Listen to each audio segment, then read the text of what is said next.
The topics and opinions expressed on the following show are solely those of the hosts and their guests and not those of W4WN Radio, its employees, or affiliates. We make no recommendations or endorsements for radio show programs, services, or products mentioned on air or on our web. No liability, explicit or implied, shall be extended to W4WN Radio, its employees, or affiliates. Any questions or comments should be directed to those show hosts. Thank you for choosing W4WN Radio.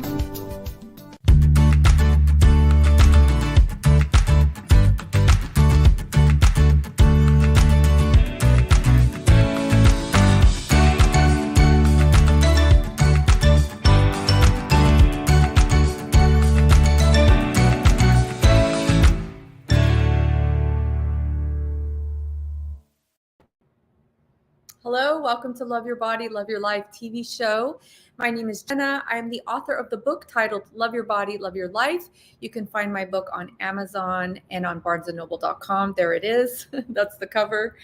I'm super excited for today's show. And I mentioned this in my IG story this morning that I feel like it's so fitting for me right now because the title of our show, or what we're going to be talking about, is mood and food. And I put myself on this 90-day cleanse. So a little backstory on this. I don't know, a couple of years back, I was actually asked to model for a raw food book called Raw and Sexy. And I agreed to do the shoot, and to walk the talk, I went on this 90-day, for a whole summer, I did raw food diet.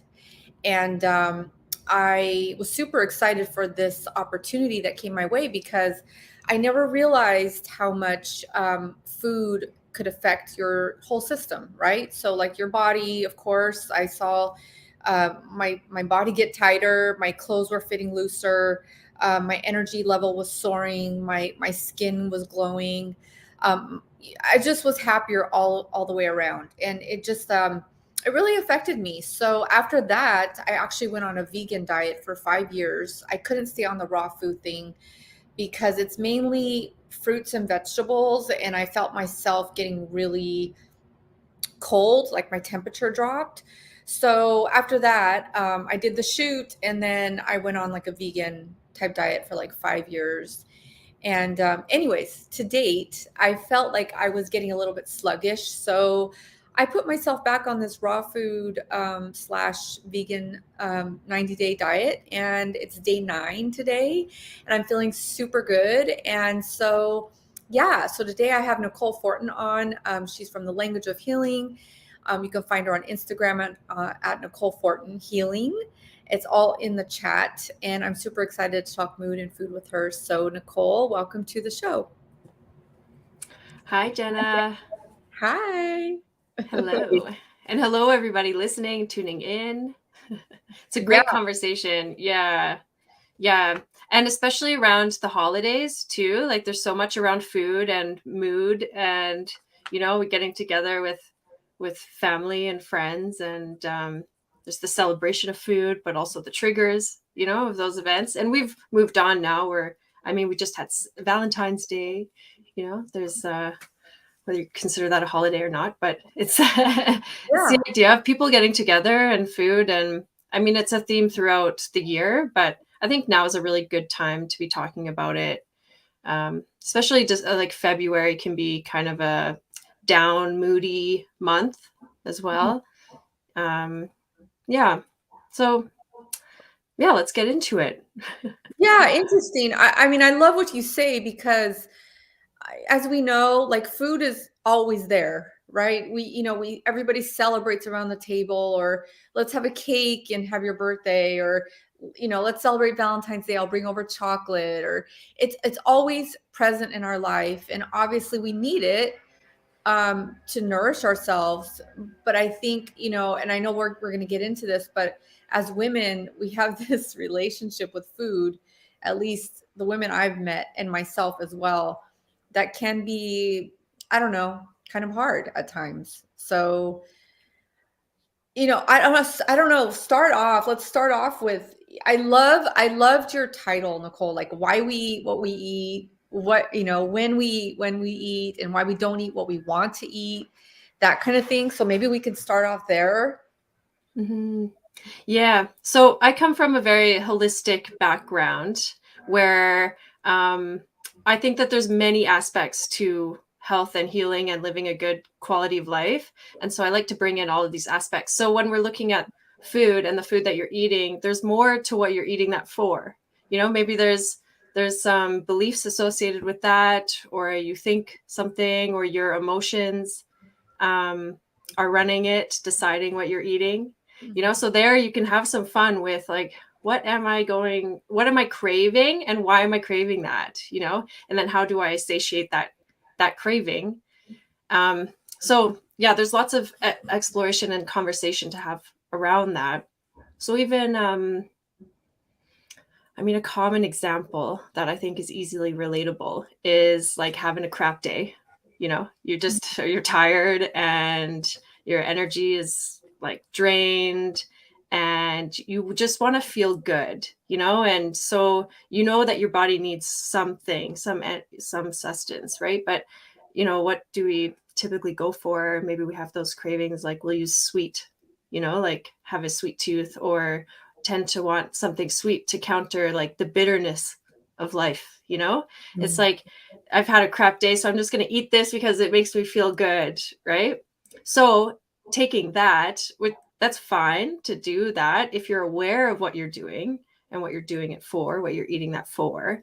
And then maybe that opens the door to recognizing, oh, hey, maybe there's something else that I could do to sweeten my life a little bit, or sweeten it, or how to, digest that bitterness. And through foods, and we can get into this too with traditional Chinese medicine, which is my background. There are 5 flavors. And so it's really about balancing all the flavors. And then we can eat according to the season, eat according to our condition. And to me, that's where intuitive eating comes in. Yeah, and I can speak to that intuitive eating as well. In the sense that what that means to me, like what intuition I think means is being able to intuit or interpret the messages that we're getting from our body, and what we do with that knowledge. So intuition is following your gut, so we have the gut brain, following your heart, the heart brain, and then we have the brain. And so intuitive eating is more like aligned eating for me. It's really taking all like the gut, the heart, the brain, the body, mind, spirit, conscious, subconscious, unconscious, we're really aligning it. So the conversation is endless when we're talking about mood and food, because you can look at the textbook and see like, okay, this food has these properties, it's good for that. But what if your body actually doesn't really resonate with that, or it's not good? Yeah. And then we get into like all the beliefs around it. So like, yeah, the body image things are huge, and we're just, maybe there's a lot of information out there, but to really tailor something for us specifically, that's where the intuition comes in, and having a guide or a mentor is really beneficial to help you see some of those blind spots. And yeah, so I mean, I love it. And so how does one, like, let's say they're sitting at home right now, Nicole, and they don't have access to someone like yourself that's really educated in all of these aspects of why we eat, the food that we do. What can somebody do right now today to really access their intuition around what they need? The first thing that comes to mind is like, enjoy it. If you have a cup of coffee in the morning, and you're going to tell yourself, then the mind chatter is going to be like, I shouldn't drink caffeine. It dehydrates me. It makes my, skin dry. But it's like, what if you just went and like, I'm drinking this coffee because I love the smell of it. I love the ritual of preparing it. I love the taste of it. I love the stimulation it gives my body, so you're not doing it for like the caffeine or the habit. You're just shifting what you're doing it for. And it's like, oh, maybe then you can enjoy it more. And then, yeah. And I think like cooking can be such an enjoyable experience as well. So it's more about that, being in the moment, present with it, like co-creating with it, more than what you're making, like what it actually is does that make sense? So Absolutely. I was just going to say, like, then I love the tip to enjoy it, because then you're actually sitting down. Like, when I think of enjoying something, I'm actually sitting down and really being present with, use the cup of coffee, but it could be a banana or it could be a hamburger, it could be anything. But I think that it's the reminder behind it. So it's the intention behind it, the feeling behind it, rather than, I'm in the car and I'm scarfing down French fries and a Coke, which, okay, that's fun too. But I think that the body processes it better, I guess is what I'm trying to say. And you could tell me your thoughts on this, is when you're actually sitting down and being present with the meal. And I think that that's what really we're missing. I mean, our lives are so busy, I always say I want to find myself in Spain somewhere and have like that lifestyle for a little bit, like just like, I don't know, a week or a month, like just to have the siesta where everybody sits and enjoys and has wine. And then I go take a nap for 2 hours. Like, I don't know. That's the thoughts that come to my mind. yeah, I think those are critical pieces to having like good quality of life, when you're surrounded with like community and enjoying the moment, like it nourishes your spirit, it nourishes your soul too. And so it's like even bringing that aspect into it. It's like, I'm not just eating this, it's like it's bringing so much more richness into my life with that moment. And you can be like busy, because we do have lives, and I mean, we have plenty of resources available, plenty of options available. So, just, it's like going with the flow a little bit too, because if you restrict yourself from, certain things like fries, or a hamburger or something, like, I don't think that's terrible, right? But if you're restricting yourself and putting now you're feeling bad about yourself or guilty about it or ashamed, you've kind of like double hit yourself, right? Yeah. So you're just, but if you're like, oh, well, that served me because I have a busy day, I wasn't, as prepared, like even having awareness around that. It's like, okay, I'll do this today, but maybe now I have the awareness, like, to prepare something for myself, or maybe I just really wanted that today, and Yeah. and enjoy that, feel good about it. And there's benefits of those kinds of foods too, like hangovers, being hungover. Okay, your body needs that greasy, something kind of greasy to help digest. And so Really? yeah, So there's truth behind that? there's truth behind that. Yeah, that's scientific fact. Yeah, that the So grease helps to we're break gonna have a hangover. yeah, so like bacon and eggs the morning after hangover, like spot on. You're doing good. Like you're listening well to your body, There might be other options, but I think just like that's the intuitive piece. It's like your body already knows what it needs or wants, right? Yeah. What's so interesting that you bring up the hangover thing? I haven't been hungover in years, thank God. But this week I stayed up past my bedtime. I went to bed like at midnight, Nicole. And for me, sleep is like everything. Like, it really just, I feel like it's my gut health that really needs it. And the following day, I felt like I was hungover. Like, I was almost like I was hungover because I didn't get enough sleep. Is there like a correlation to that, or am I just? Yeah, I would think from Chinese medicine perspective, you have okay, and just a real, I guess, basic what Chinese medicine is. It's there's so many parts of it, so I don't want to get like too deep into it or off track, but we have the body clock. So at every 2-hour interval, just like we have circadian rhythms, okay, every 2 hours, we recognize that our body changes slightly. So from Chinese medicine perspective, every 2 hours is governed by a different organ, and each organ has a different function. So depending on the time of day, is better to be doing certain things. Late at night is like the liver and the gallbladder, which are processing, like they're helping break down, like obviously the fats and the nutrients that our body's going to later assimilate. It's a real detoxification time. It's where your nervous system repairs, where you process like emotional things, or you're processing what happened in the day. So if you don't get a really like solid experience in there, you could feel hungover because it's like now there's like this gunk in you that never really got a chance to fully clear out, you know? Oh, yeah. Yeah. That makes So, sense. yeah. So if you know, then, you know, so you wake up feeling like that. And yeah, this is like, it does take a bit of training, right? To know what to counterbalance that. But you might also, your coffee might also be really good because it's bitter, you know, and it helps drain and clear that heat as well. Mm. So, you know, there's good properties of these things. And it's just interesting when we open like the possibility to, hey, that maybe there's more going on there, or maybe my body's pretty intelligent, you know, inherently smart, knows what to do.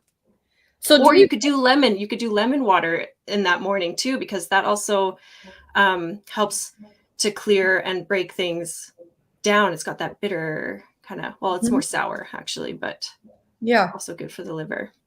Yeah. So when you drink your coffee, so the bitterness actually breaks down stuff in the gut, is what I'm hearing. Clears heat and drains. Yeah. Clears heat and drains. Okay. Yeah. So for example, like bitter would be a really good flavor for the summer when there's like lots of heat in the summer. So you'll see lots of cultures maybe eating like bitter melon or dandelion, chamomile. Yeah, those are some other bitter flavors that you could maybe up in like hot weather. So bitterness clears heat in the body. Yeah. What about if somebody came to you for acupuncture and you saw that they were dry, what would they have? So like the salty flavor moistens. Has a moistening effect. Because you think even salty foods, like a lot of them come from the ocean, right? Like we see, you know, the seaweeds and like, you know, like those, well, not all of it, but Like many. Yeah. Yeah. And they're really like sinking. They have this quality of helping like cool down, you know? Yeah. So 5 flavors, I'll just name them off right now because we covered salty, sour, there's sweet, bitter, and pungent. And pungent would be like kind of the spicy, like spices are pungent. Garlic, ginger is pungent. It helps circulate. So cayenne pepper also is like a really, you know, so you can like you can use food as your own formulas, right? And so I say like have a healthy balance of all 5 flavors. So one of my favorite dishes I would say is like stir fry, you know, like because you can, so there's a base of like a grain, a rice. So that's the sweetness, and that's really good at cultivating your inner soil, I would say. It's like the earthy element. So yeah, you have that, and then you can incorporate all the different flavors. Like maybe I want dates in there for some sweetness, maybe a little like, you know, Himalayan salt, maybe some garlic, you know, to help it move and circulate. And yeah. Okay, so so I'm clear. So what I'm hearing is, okay, pungent is for circulation, pungent foods. Yeah. Salty foods are for dryness in the body. Yeah. What else do we cover? Sour helps astringe. So think if you have a lot of sweating, you could eat something sour like lemon, limes, just like soaks it up. So if you can use like the sour, so you're soaking it up and then you use the bitter to help clear it and drain it. Like that's an example of how you could. And what about sweet? What is sweet food? Sweet tonifies. It like boosts the body. It relaxes the body. So it's the earth element. It's like it keeps things centered, and really every flavor is associated with the season as well. So earth would represent the that sweetness would be every seasonal change, every transitional period. And we're transitioning a lot throughout our days, right? Every day is a transition. So we need to be grounded and centered. And so that sweetness really helps us ground and anchor. And again, maybe why we tend to go to something sweet when we want to feel comfort or nurtured, you know? So it's like, what other ways could we do that? I mean, even a warm blanket is nurturing, comforting, you know, like cup of tea. Cup of tea with stevia. Right? Yeah, I like to get in my jammies and yeah. on The Bachelor. Yeah, right? Yeah. That's like my drama for the night. Yeah. Well, it's funny because like that time of night, you know, is also a really good time to be just social. It's like the social happy hour. It's a good time to interact with others, and yeah, it's kind of like your chatty social time. You know, So and that, that's what, for like 7 to 10 or kind of thing? yeah, that one would be from 7 to 11. 7 to 11 is kind of like the social hour. Okay, I would say then maybe more specifically 7 to 9 p.m. 7 to 9. Yeah. Okay. Yeah. But then you're getting ready. Then around that 9 o'clock, you're getting ready to go to bed, and you can rest comfortably and easily and get a good rest when you've had a nice day. Right. Like, so you do something that is nourishing to the heart, you know, nourishing to the spirit, which is the community, the relaxing together. It's like drinking wine with your partner. Like that kind of stuff is, you know, it helps relax the spirit, and then it can rest peacefully overnight. So if you're like having, you know, tension or conflicts late at night, like that might disturb your sleep, and then you're not really processing it, and then you wake up groggy, hungover, and then your day is set up like that. So it's so true, Nicole. Like, it's so true. I was actually on a late night phone call the night I went to sleep late past my bedtime at midnight. And I was literally laying in bed processing the phone call, right? So I was still like in the conversation, even though I was laying in bed. So it's so true that we need, like, I don't know, what is your nightly routine? Just, I don't know. Well, I'll just add one thing to that, because then if you don't get the rest, if you don't get into that phase, then the opposite of that rest and repair is like obsessive thinking. Or, I mean, really creative people will be awake and alert at that time, because that's like a really creative space. You're either creating like obsessive thinking or art, you know, or you're creating like rest and rejuvenation of your body. So it's still both creative energy. But nighttime routine. I mean, I'm like anybody. Like sometimes I'll like have my phone on too late, or, you know, like you watch something and it's like can't even be bothered to brush my teeth, you know. I'm just gonna like crawl into bed exhausted. But when I really want, like, what really helps me is to plan for my next day tomorrow, you know. So I like kind of get that to-do list out of my mind. It's like I don't have to, you know, think about that. So I'm kind of like already preparing myself for what's to come, you know. So I feel like I can settle in a lot easier with that. But yeah, at nighttime I do like to have my little routine of, you know, taking care of my, you know, my body. Like there's the physical cues of like brush your teeth, wash your face, you know, getting your jammies. But then I think that mental piece also of like seeing my next day and preparing it also helps set me up. For sure. Yeah. It just takes all the thoughts out of your mind.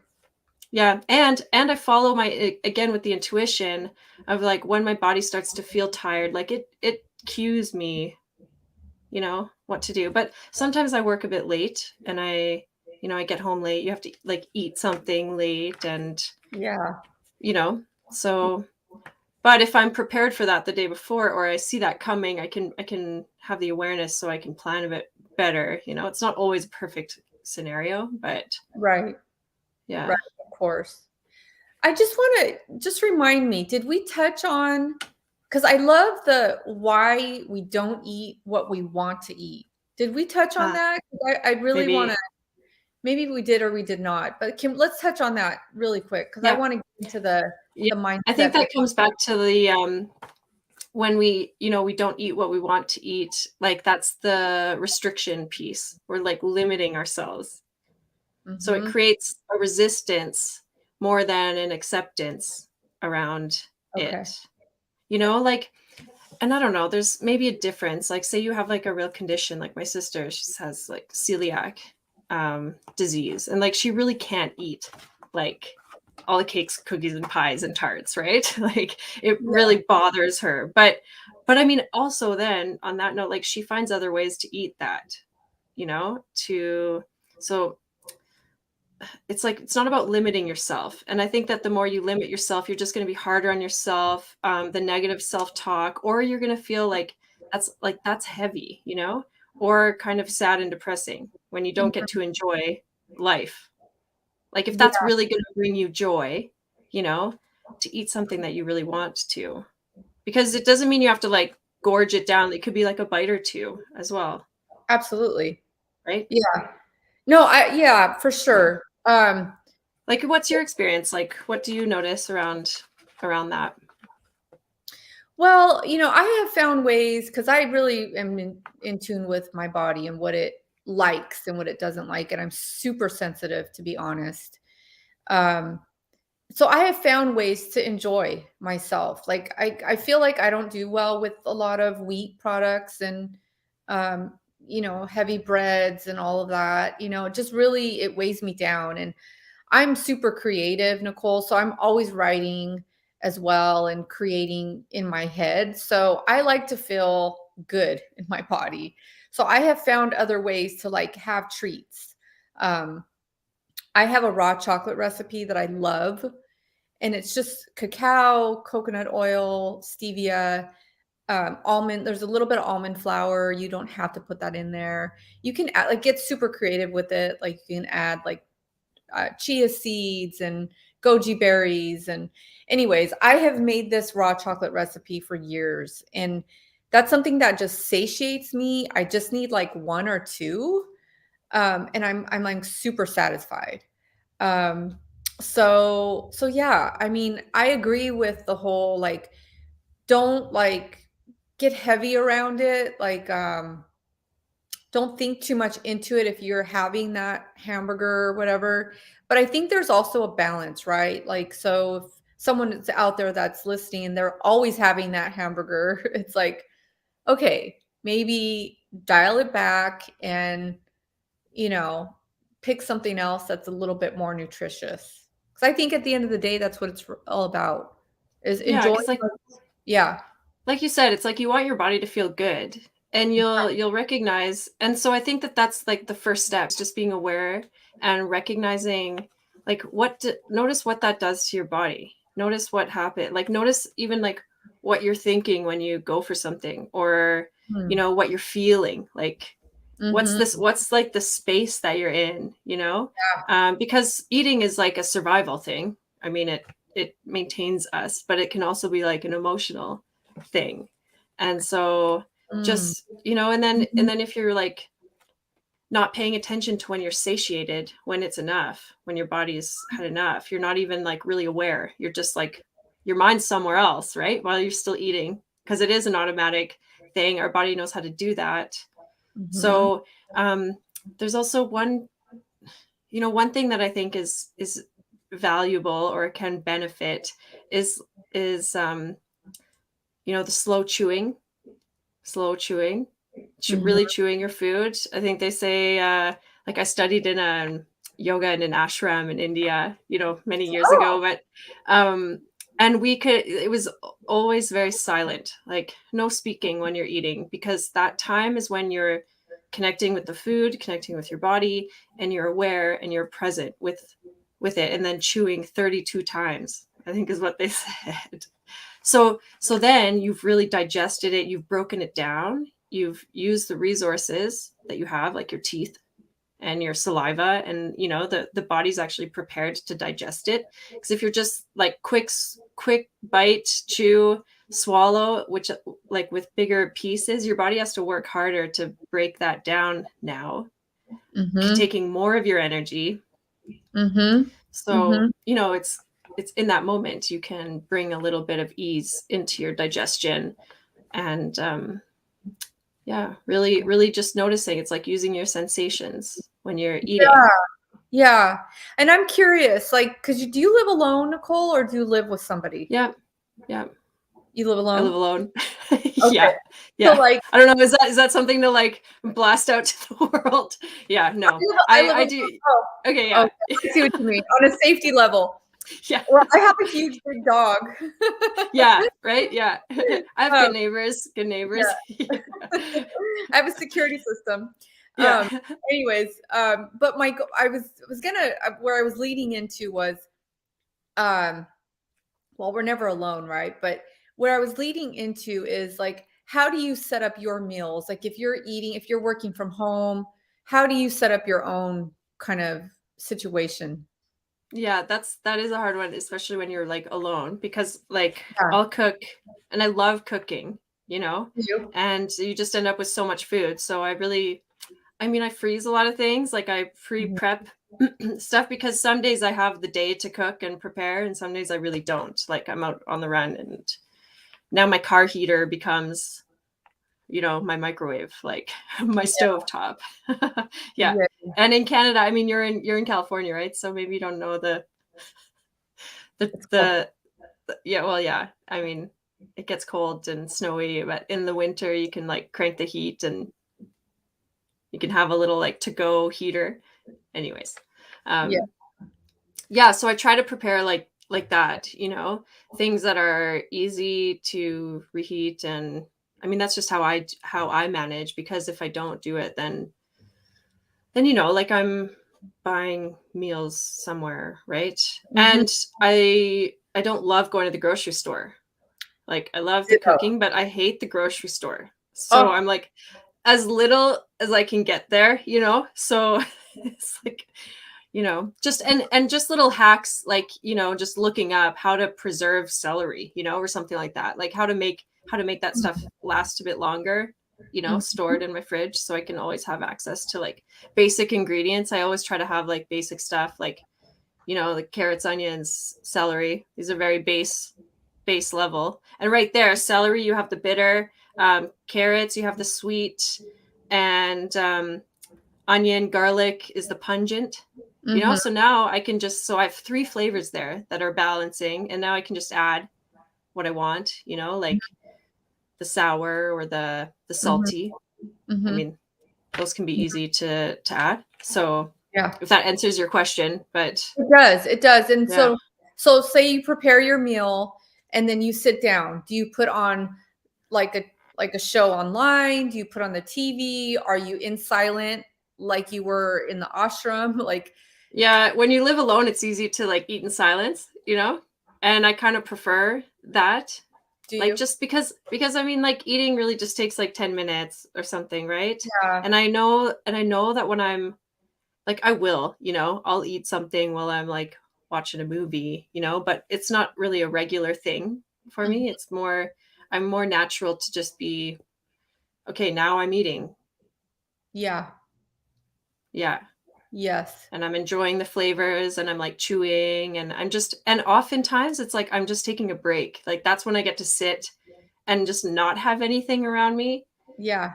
And I'm like, this is my nourishing time. I love these moments when I can just like pay attention to me, because a lot of my energy and time goes to the outside, right? Yes. So, yeah. Absolutely. I know I feel because I've done both where I have on something online or I'm in a Zoom call like where I'm not an actual participant, but the call is on. So that's my lunchtime. So I have to eat and Yeah. listen. And it's like I don't feel as nourished, because I'm just not present with myself and my food. Um, I prefer to eat alone, to be honest. I feel like I don't know. I guess I really have to be liking the company. I really have to feel comfortable and enjoying the company in order to like really be present with my meal. Yeah. And that's another thing. Like, you can't really, do you notice when you're like really angry or upset, like you don't really want to eat, you know? Yeah. So I think that company really makes the environment, that's where it is again. It's like the environment that we're surrounding ourselves with, and if we want our internal environment to be like peaceful and calm and healthy and nourished, like what's our external environment like? as well. You know, Yeah. we can play with that. Yeah, that's an interesting point. Yeah, totally. Like, Yeah. don't put anything too triggering, because it's like we're trying to balance our chi, not like not stir it up, you know? Yeah. If Yeah. I did a little video a while back. I was actually, because I do real estate. Well, I think you knew that, but I was out showing property or something, and I was already very much like into this, just kind of slowing down when I eat and enjoying myself. And at that time, I was showing a lot of properties that day or whatever. So I made my green tea, but I took a China cup. And I thought, okay, this is kind of like my little, I don't know. I just felt it was more homey, like I was in my home, but I was in my car and I was driving around, but I would pour my green tea in my China cup. And so I would have it, I don't know, it just reminded me to like enjoy and slow down. I don't know, it's just a little Yeah, I hack. love that. I love that. Like, those are really easy and simple ways that like we can incorporate into our life like easily, right? Yeah. And that make a real big difference. Yeah, and I think like having because we're creating habits here. If it's the first time you're really thinking about food like this, it might take some time and some practice and maybe some sticky notes, you know, to Mhm. remember. Like, so if you have a sweet tooth, like 'cause I do, I love sweets, I love candies, like I notice when I go for that, it's like, oh, I'm really craving that. It's like, well, because I'm like tired or have had, like I've just had enough with the day. So I don't know. Those are like, that's just me, right? But you can like put a little, like, I don't know, little reminder to be like, there's, I don't know, experience the joy in life, or there is sweetness all around you, right? Like Oh. you are sweet. Like, Yeah. yeah. Yeah. Or send a little sweet text to somebody. I don't know. Yeah. Like, Yeah. yeah. What about breakfast, Nicole? Because I'm just like, because we're talking about being mindful and settling in and, being, trying to choose all these different foods to like balance our chi, the sweet, salty, pungent, sour, I think it is, or bitter. What about breakfast? Because I know people are like on the go in the morning. Like, what do you do for breakfast, or what would you talk about? Yeah. Breakfast. Okay, there's a lot to talk about that. I think in a healthy, well-balanced individual, the best time to eat, to get nutrients and to nurture yourself is between 9 and 11 a.m. Mm, That's the time of the spleen. And so breakfast is important because it does. So overnight, you've just like cleansed, you've cleared, you've eliminated. Now you're ready to like replenish and tonify and boost your body, right? Like re-energize your soil, I guess. But I know that there are some, like with the intuitive eating or intermittent fasting, yeah. where they're like, don't eat breakfast in the morning. And I think this is where like this conversation gets important, Yes. because and where the restriction, when we're not eating what we want to be eating, is because we're maybe following a certain thing that is restrictive by nature, right? Mm-hmm. Um, so to have a little bit more like ease and movement in that, yeah, it traditionally, I guess from my background, it would mean there was a bit of an imbalance or a weak spleen, a weak digestion if you're not hungry in the morning. Got it. Yeah. So you can so common breakfast food is like congee, and I love that. I'm like not really traditional breakfast eater of like toast, peanut butter and toast. Although weirdly enough, this morning I like couldn't get the smell of peanut butter in, like, I was like, my body really wants peanut butter, like toast and peanut butter. And it's so out of context for me. That's not what I would normally go for, but I was like, today that's the deal. Yeah. um but usually like congee, so that's like a rice soup. So you have the rice, which is nourishing, and that's like good food for the spleen. It's pre-digested, warm. You can again mix like I don't know, leftovers in there. If I have some like leftover chicken or like vegetables, you know, you can put that, but you can also make them like a bit of a sweeter congee if you do like bananas and cinnamon and, you know, apples or something like that. So yeah, I think again, it's just like getting into the routine. And so you're thinking like, what am I eating breakfast for? Well, because I want a healthy soil. I want my body to have like a nice stable grounded place to root in, if that makes sense. Like, you know, if you have bad soil, you're not really going to grow. Like your garden's not going to be as flourishing, right? With malnourished soil. So yeah, breakfast, I would say, is an important thing. You might explore, maybe you have some deficiencies there. And, you know, I think it's important also to like stimulate the juices, right? To get our digestive going. So even if you I think water can do that too. So you can do, there's something called yin yang water. And it's like a mix of hot and cold water. So equal parts hot and cold, and then you mix them together. And so those two coming together help stimulate the system. So, I mean, that might help trigger your hunger, or, you know, but it's like sometimes when you're so out of whack, out of balance, you need to start really simple. Like you can't just go and change your routine, like, you know, right away. So starting with something like water, even drinking water in the morning, I would recommend. Oh, I like that. Yeah. Water, lemon water. So anything to like jumpstart the system. Yep. I've been doing hot and cold showers.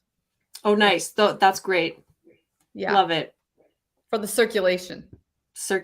Yep. Yep. But I mean, it's good. You get both extremes, right? So you're like balancing your body. Now your body's learning how to manage within the two extremes. I think that's a key, you know, factor for balancing life. Yeah. Yeah. It's crazy how like you end with the cold water and it's like, it's cold. But then you get out of the shower and you're warm. It's like you're stimulated. Like you're hot, like I feel good. I feel alive. Like it just, I don't know. I love it so far.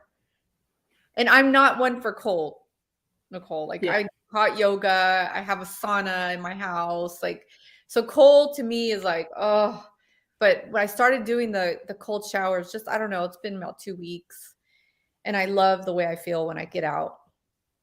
Yeah, that's great.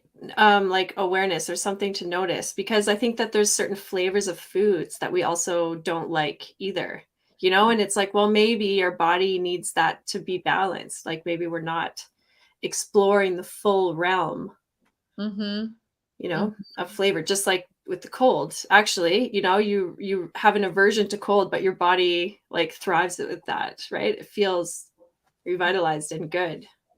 Oh, yeah, I didn't think about that. Yeah. I mean, right now I'm on this cleanse. I know I knew I needed it. Like I said, I'm very intimate with what I need, and I muscle tested it. It's not like I'm, you know, like I kind of explored the whole situation, and for me right now it's working. I don't feel depleted, or I actually feel more energized with what I'm doing. But it's interesting because you bring up like maybe there's another food to explore. I don't know. For me, I feel like there's really nothing out of my menu when I'm eating regularly, when I'm not on this 90-day thing, except for maybe I'm not a big red meat eater. I'm not. I've never been. So maybe a couple bites of steak here and there once in a great while. But yeah. Yeah, there's so many foods to choose from. Yeah. You know? Yeah. Yeah. So what's one? I was gonna add one thing about the detox, because this is something that you know, that there is a specific time of year that's beneficial for detox, which is the spring season. So we are coming into spring. So it's like naturally, it's like the spring cleaning vibe. You know how we like do that with our home? Well, we do that with our body too. So this is generally like the easiest time for our body to go through that detox. yeah, if you were gonna do that like in the middle of winter, like maybe not the best time because your body needs that that energy, right? Like it's kind of storing. It's the time to store and conserve and not really like detoxify large, right? So yeah, so generally springtime is good for detoxing liver. But on that same note, every day you're detoxing your liver. So it's a Yeah. daily cycle, it's a yearly cycle. This is why how we live in accordance with seasons. Yeah. Yeah. Yeah. What's one myth you can debunk for people around what we're talking about? Oh, well, I mean, it's just, in relation to even like body image, like, Mhm. oh, if I eat this, it's going to make me like fat, fat's going to make me fat. It's not true. We've seen plenty of evidence to support that our body and our brains need fat, right? So you're, yeah, I don't know. That's something that kind of comes to mind when I think about that, or, yeah, or like, yeah, like a coffee. It's like, oh, you shouldn't drink coffee, It's like, well, what if it really gives me joy, right? Yeah. Um, and I think that's where we can open up to like why you're not what you're not eating something for, like that you want to really enjoy. It's Mhm. like it opens up like, hey, it's actually okay in moderation because my spirit is like asking for this or something, right? Yeah. There's obviously, extremes like anything, but yeah, I think that's a good question. Yeah. Yeah. What do you think? What's a myth buster you've noticed with diet I or think you food? hit it. I think Food. you hit it right on just around the whole emotional, um, mental relationship, that we have with food and us as women and what we see in the media and what we're supposed to look like. And, you know, it brings in the whole sexual really, aspect of being desired. And, it's a big deal for women in our heads. And it Mhm. also goes back to how we were raised, what our mom was teaching us. Did our mom teach us, oh, we got to look this way in order to get, this a man? Or, Right. I Yeah. certainly was not raised this way. I'm just giving examples Yeah. of how women think. And that all comes down to food. And also what I've also you know, been aware of, I guess, just talking to other women and for myself, is this relationship around food and love. And if we didn't get the love that we need as kids, as little girls, sometimes that's the way to like kind of sabotage ourselves, like not give ourselves self love, is to, I'm not eating, Mhm. because Yeah. that's a control thing, and then we can get the attention that we may have not gotten, where, the people around us be like, oh my gosh, she's not eating. Let me get this attention, let me give her more attention. So it's a whole dynamic in my mind. But yeah. Yeah, that's a whole aspect we could totally delve into more. Yeah. I was thinking real quick, one other myth I think would be like salad doesn't, make you skinny either. Right. Salad's actually like cold and, raw. It's hard to Yeah. digest and break down, Yeah. actually. So your body is like using more energy to break it down. Yep. So the good basic is like warm and pre-digested. So like soups, stews, lightly steamed, cooked. Mm-hmm. Um, but yeah, all of that mental aspect, like you were just saying, is also It's a plays. lot of chatter. It's a lot of chatter. Yeah, yeah. We have 2 minutes left. Leave us off with something, Nicole. What do you want to leave us off with? Oh my goodness. Well, just like the empowering people, or well, just notice, notice maybe you can do a little exercise in your kitchen or in your day. Like, are you getting the 5 flavors? You know, are you getting the sweet, sour, bitter, pungent, salty? And see, maybe what you're craving, and yeah, just notice what's around that, and feel empowered by that. Feel empowered by food and choice, and yeah, instead of like limited and restrained. Yeah. Mm-hmm. Awesome. Mm-hmm. Yeah. Well, thank you so much. Thank you. Yes. Hang in there. I'm going to talk to you offline, but okay, sounds good. Thank you so much. Yeah, it was awesome to be here. Bye, everybody. Have a good weekend. Oh, that was an awesome show. And she hit it on the nose. You know, let's stay empowered within our bodies, love ourselves enough to get silent, be mindful of what we're eating, really connect with our food, enjoy our cup of coffee, like Nicole said. You know, if that's what we really want, we enjoy it. If we want a piece of cake, enjoy it. I'm a big advocate of, you know, surrounding yourself with a really good environment. We talked about that, really good people, and listening to what you need, just really tapping in. I really believe that when we love our bodies, we love our life. That's the title of my book, right? So until next time, my name is Jenna, and love your body and love your life. Take care.